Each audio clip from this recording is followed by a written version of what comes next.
Hello दोस्तों, आपका स्वागत है आपके अपने चैनल मनी मैनेजमेंट में। तो दोस्तों, आज हम डिस्कस करने जा रहे हैं एक ऐसी कहानी को जिसमें रिटेल इन्वेस्टर बार बार लुटा, बार बार उन्होंने अपने पैसे को खोया। एक ऐसी कंपनी जिसका शेयर 600 रुपये से 1 रुपये के प्राइस पे आ गया और रिटेल इन्वेस्टर्स के सारे पैसे वॉश आउट हो गए। एक ऐसी कंपनी जिसको लोन माफ़ करने के लिए उसे फिर से लोन दिया गया। तो आइए दोस्तों, शुरू करते हैं। तो जी हाँ दोस्तों, हम बात कर रहे हैं रुचि सोया की। रुचि सोया दोस्तों, ये एडिबल ऑयल और एफएमसीजी सेक्टर की कंपनी है, जैसा कि हम जानते हैं। तो दोस्तों, आइए समझते हैं उन रीजन्स को, किसकी वजह से इस शेयर के प्राइस में इतनी गिरावट आई और कैसे ये कंपनी, एक अच्छी वाली कंपनी, डेट में लगातार फंसती चली गई।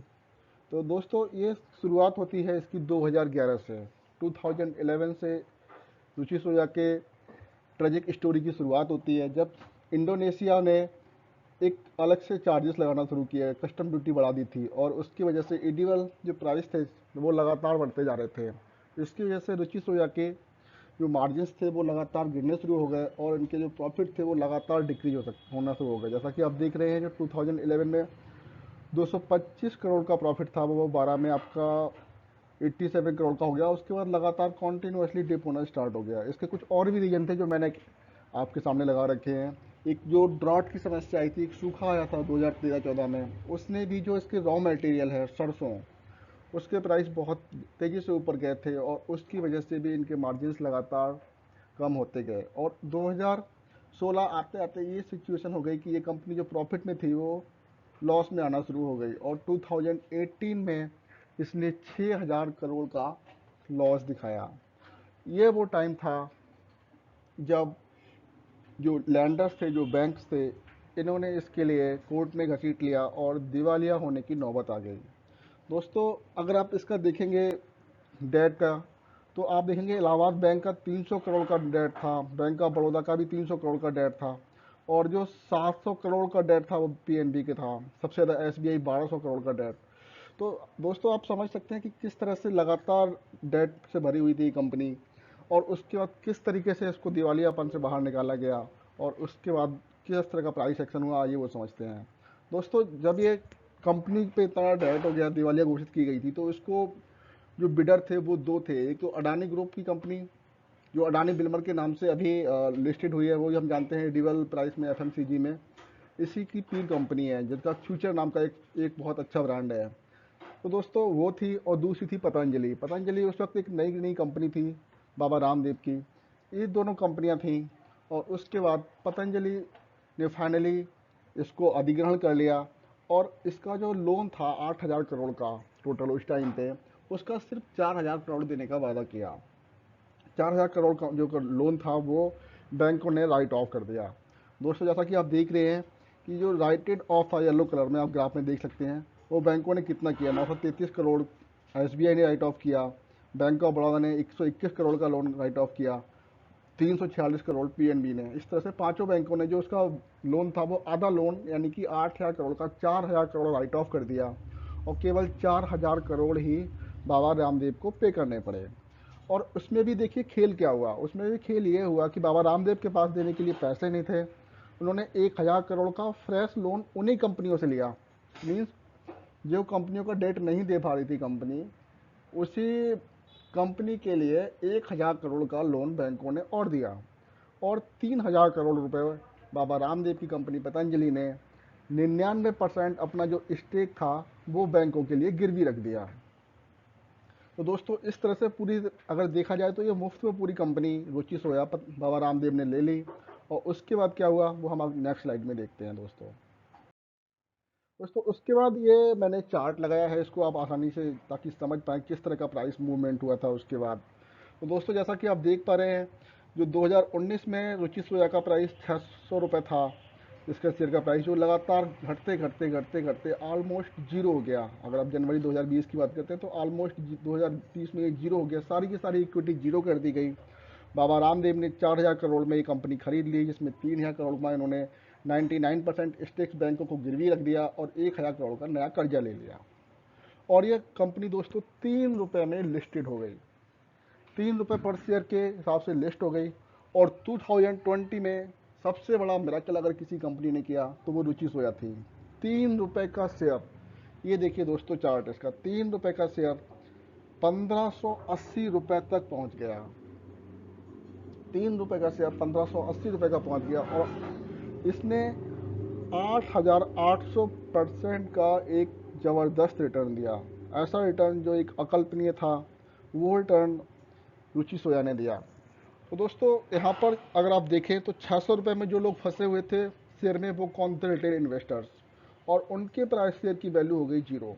यहाँ पर बाबा रामदेव ने 400 करोड़ की कंपनी खरीद ली। एक तरह से कंपनी उनको फ्री में मिल गई। 1000 करोड़ का उन्होंने डेट ले लिया, 3000 करोड़ में उन्होंने अपने स्टैक गिरवी रख दिया।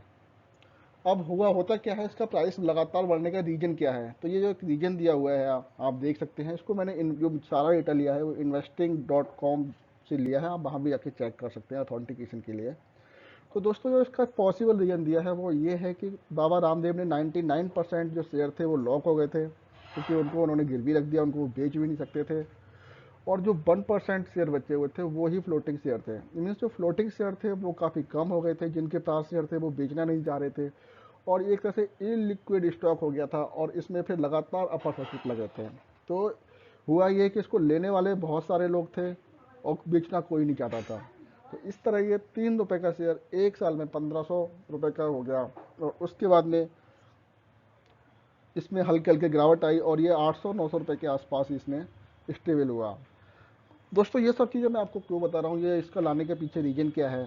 दोस्तों अभी फिर से एक एफपीओ लॉन्च हुआ है रुचि सोया का, और उसमें एक न्यूज आई थी कि एक कुछ एसएमएस के जरिए फिर से रिटेल इन्वेस्टर्स के लिए उसमें इन्वेस्ट करने के लिए मोटिवेट किया जा रहा है। उसके बाद से भी ने एक्शन लिया और रिटेल इन्वेस्टर्स के लिए एक मौका दिया कि वो अपना विड्रॉ कर सकते हैं एप्लीकेशन। तो दोस्तों मैं ये बताना चाह रहा हूँ, ये वो कंपनी है जो इसका हिस्टोरी अगर आप देखेंगे तो हमेशा कंट्रोवर्सी में रही है। जो ₹600 का शेयर था वो ₹3 का हो गया, रिटेल इन्वेस्टर्स के लिए कुछ नहीं लगा हाथ, और जो इक्विटी थी उसकी वैल्यू जीरो कर दी गई। और उसके बाद वही शेयर आपका ₹3 में लिस्ट होता है और ₹1500 का हाई बनाता है। तो ये एक ऐसी कहानी है जिसमें रिटेल को बार बार लूटा गया, बार बार फंसाया गया। आइए दोस्तों इसके बाद एक बार इसका करंट का चार्ट का मूवमेंट देख लेते हैं। ये दोस्तों जो बैंकें हैं जिन्होंने इसको लोन दिया था दोबारा, Allahabad bank, bank of Baroda, PNB, SBI, union bank, ये 5 बैंक थी जिन्होंने अपना लोन वापस लेने के लिए दोबारा फिर से रुचि सोया को लोन दिया था। दोस्तों ये सब मैं आपको इसलिए बता रहा हूँ क्योंकि जो करंट का प्राइस चार्ट है वो फिर से ये कहानी दिखा रहा है कि कहीं ना कहीं रिटेल इन्वेस्टर्स को फिर से फंसाया जा रहा है। दोस्तों जिस तरह से 30 तारीख को ये खबर आती है, न्यूज आती है कि आप अपना जो एप्लीकेशन है एफ की विड्रॉ कर सकते हैं, उसके बाद शेयर का प्राइस डाउन होना चाहिए था, क्योंकि ये ऑलरेडी ₹650 पे शेयर मिल रहा है आपके लिए मार्केट में और ₹800 के आसपास इसकी वैल्यू थी। लेकिन 10% का मूवमेंट अप मूवमेंट हमें देखने को मिल रहा है।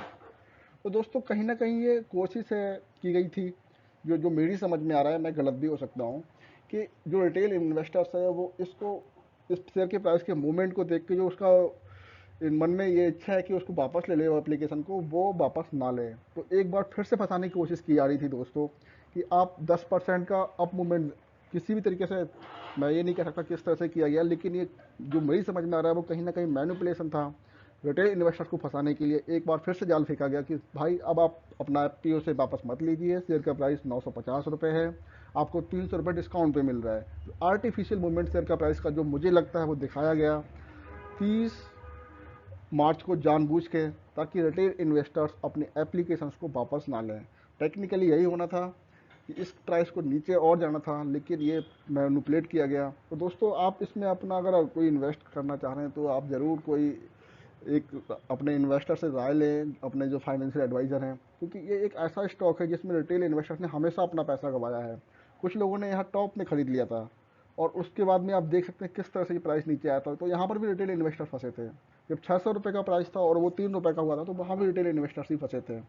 तो दोस्तों अगर आपको ये वीडियो पसंद आया हो तो इसको लाइक कीजिए, और अगर आप इस चैनल पर नए हैं और शेयर मार्केट में रुचि रखते हैं तो हमारे चैनल को सब्सक्राइब कीजिए। धन्यवाद।